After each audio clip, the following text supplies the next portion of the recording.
Kuna mtu mmoja aliandika, alisema dunia inahitaji zaidi ya muonekano. Yaani zaidi ya muonekano wako, zaidi ya gari yako, zaidi ya nyumba yako. Utanionyesha mimi gari yako leo, mimi na gari kali natembea nalo. Dunia inahitaji gari yako bro. Muonekano wako hauwezi kutatua. Dada zangu na kaka zangu, niambie kuna warembo wangapi hapa duniani? Mitandaoni ukiingia wapo warembo mpaka unasema haki ya kweli. Lakini urembo wake unatatua tatizo lote la dunia? Ndio kwanza unaongeza tatizo. Kuna wanaume wangapi wanaingia gym, wanaweka mwili fulani unatokea na muonekano fulani hivi. Lakini je, muonekano wake unatatua tatizo? Dunia ina matatizo mazito ambayo ama matatizo unahitaji wewe uyatatue. Gari yako haiwezi kutatua, muonekano wako hauwezi kutatua. Sasa wote tukiwa na mindset moja ya kumtaka Mungu, hii dunia inapinduka hii pinduka. Yaani sisi ndio tunakuwa tunaiongoza. Asikwambia dunia inahitaji majibu. Watu wanajikaza tu jamani. Huko nje watu wanajikaza tu, wanajifanya wanatokea vizuri, wanapendeza, lakini kimsingi wakikaa usiku kwao chumbani wanalia machozi. Hamna majibu, hakuna. Kwa sababu pesa wanazo, majibu hawana. Wanakuja kugundua kwamba pesa nalo sio jibu. Kuna watu wanaishi hawalali, hawezi kulala. Yaani yeye hawezi kulala, inabidi anywe pombe ili asilale. Na ana hela na ana maisha. Anahitaji nini huyo mtu nafikiri? Anamhitaji Yesu.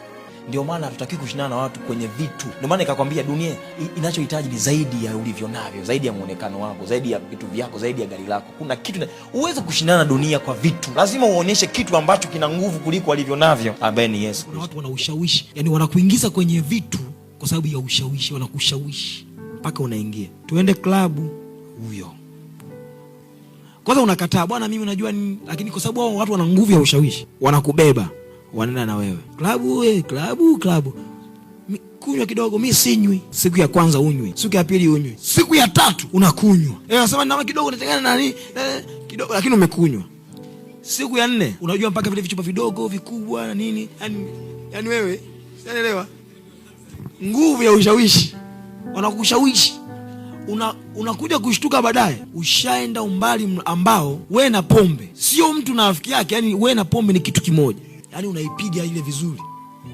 Lakini shetani huwa achagui mtu wa kumtumia akushawishi, anamtumia yeyote ambaye yupo karibu na wewe. Ndio maana ni muhimu sana kuwa na marafiki ambao wameokoka, wanamjua Yesu.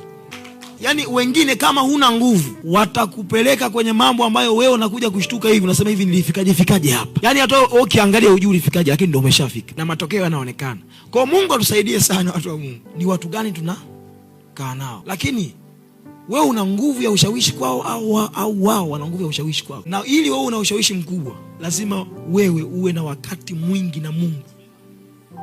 Ukitokea hivi, Mungu anakupa usemi kwa watu, anakusikiliza wewe.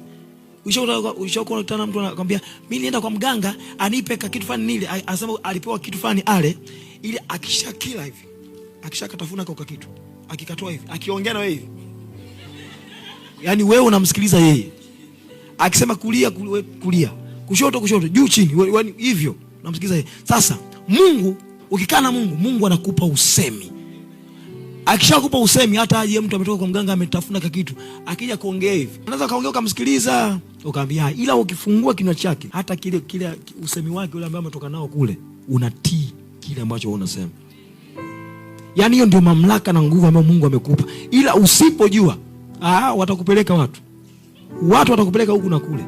Ila ukijua na ukakaa na Mungu, ushawishi wako wewe ni mkubwa sana. Na wewe unajua ushawishi wao utakuingiza wewe kwenye utumwa, ila ushawishi wako wewe kwao utawaingiza kwenye ufalme wa Mungu.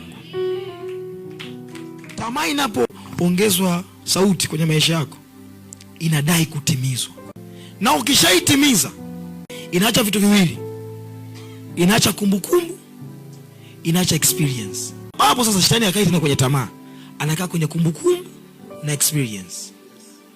Kwa hivyo tu anakuwa anavichochea hivyo tu. Kwa hiyo unashangaa wewe kila siku unaangukaga hapo tu. Kuja kushtuka hivi ushaenda umbali mrefu. Kisha kupeleka ni wimbo wa mtu fulani. Na kisha kusababisha ufike hapo ni movie fulani unapenda kuyaangalia ambayo yana vitu fulani mle ndani noma. Wanaoandika hizo movie zenyewe wanajua nini wanafanya. Yaani wao wanajua kama tunafanya nini. Tunapanda kitu gani kwenye maisha ya huyo mtu. Ndio maana angalia movie ambazo zilikuwa mwaka fulani ni tofauti na movie ambazo zilikuwa miaka yetu hii. Sasa movies zitakazokuja miaka inayokuja zitakuwaje? Kwa hiyo jua hii kitu ni plan, imeplaniwa kitambo. Watu walikuwa wameshakaa, wameshapanga. Kwa mfano, website za porno ziko milioni 666 zile, ambazo Watanzania wote tunapewa moja moja. Watanzania wote tunapewa moja moja. Alafu zinazobaki tunaangalia tuwape wa Kenya. Watu wanajua nini wanafanya na wanapata nini kwenye maisha ya watu. Na hii kitu ukishaangalia inaamsha tamaa, na tamaa inadai kutimizwa. Yaani hii kitu inampeleka mtu kwenye utumwa wa hicho kitu.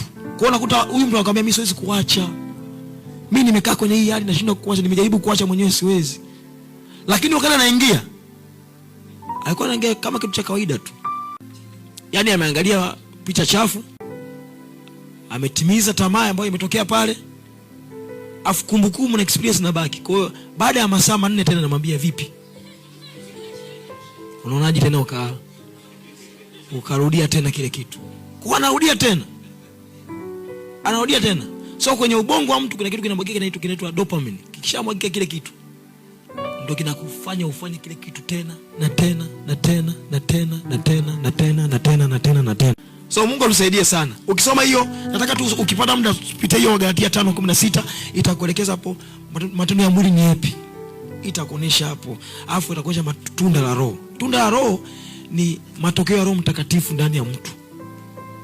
Roho Mtakatifu akiingia kwenye maisha ya mtu, nini kinatokea? Utaona tunda la Roho pale, usiutuwema, uvumilivu na nini. Yote hayo utayaona. Na matendo ya mwili nayo utayaona. Ukipata nafasi, mtu wa Mungu, na kuomba kwa jina la Yesu, leo ukifika nyumbani pitia hiyo. Si ndio? Wangapi wanaahidi uko watapitia hiyo, watajifunza vizuri. Mungu abariki sana. Mungu abariki sana. Ni mlango wa nafsi yako. Masikio yako ni mlango wa nafsi yako. Kuongea kwako pia ni mlango. Ndio maana kuna movie ukiziangalia, ukimaliza kuangalia, unatafuta choo kiko wapi. Ili watu wanaanza nasemaga watu wanajichukulia sheria wenyewe. Hiyo ni movie umeangalia. Kuna nyimbo ukisikia, unaanza kutafuta hapa ile leo ni mcheki nani. Huo ni wimbo. Manake nyuma hiyo vitu kuna roho. Kwa hiyo unakuta tamaa inapandishwa ama inaongezewa volume, yani inaongezewa kwa kupitia vitu vya kawaida ambavyo tunaviona visi vya kawaida. Kwa sababu nyuma ya hicho kitu unachokisikiliza kuna roho. Aliyeimba mwenyewe kuna roho nyuma yake. Na hatujui huyo mtu anaendaga kurogaga wapi ili atoe wimbo kama huo ili wewe usikilize. Na nimekuambia kwa habari ya ulimwengu wa nuru. Ulimwengu wa giza mimi sijui unafanyaje mambo. Lakini ulimwengu wa nuru unajua unafanya mambo. Una namna yake ya kufanya mambo. Kuna sehemu moja tu Biblia imezungumzia kuhusiana na mambo ya giza. Sehemu fulani tunapafahamu. Anasema hivi. Nafikiri Yohana 10:10. Yesu ukisoma ukianzia huko juu, Yesu alikuwa anazungumzia swala la kondoo, naye akiwa ni mchungaji wa kondoo. Anasema mimi ndimi mlango. Mtu yeyote ambaye anaingia kwenye zizi la kondoo ila sio mlangoni, akaingia sehemu nyingine, huyo ni mwizi. Anasema huyo ni mwizi. Alafu kishuka chini sasa kwenye Yohana 10:10, anasema mwivi haji ila aibe, achinje, aharibu. Na alikuja muwe na uzima, tena muwe nao tele. Anaposema mwivi haji ila aibe, achinje, anazungumzia ulimwengu wa giza.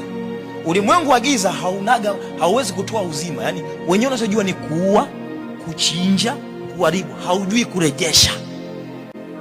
Ukiona watu wanafanikiwa kwenye ulimwengu wa giza, sio wamerejeshewa, wametoa kitu ili wapate kitu. Na hicho kitu kinakuwa sio permanent kwenye maisha yao. Kinakuwa kama ni danganya toto. Ni kama ukimchukua chura ukamweka kwenye maji ya baridi, alafu yale maji ya baridi ukaweka kwenye moto. Hawezi kuruka kwa sababu yale maji hayajawa ya moto, ni ya baridi. Yanaanza kutokota taratibu.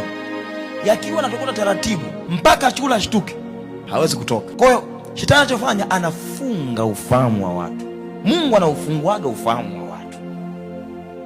Ndio maana Yesu anasema, na alikuja ili muwe na uzima, tena muwe nao tele. Ulimwengu wa nuru ndio ulimwengu ambao kitu kinaweza kikapotea, kikaibiwa, kikauawa, halafu wenyewe ulimwengu wa nuru unarejesha, unatoa uzima. Ndio kazi yake. Hapa kinachozungumziwa ni kazi. Kazi ya ulimwengu wa giza inafanya nini? Kazi ya ulimwengu wa nuru inafanya nini? Lakini kazi ya ulimwengu wa nuru ni kazi bora sana kuliko kazi ya ulimwengu wa giza. Ndio maana nasema nayo nuru yang'aa gizani, wala giza halikuiweza wala haitakuja kuiweza.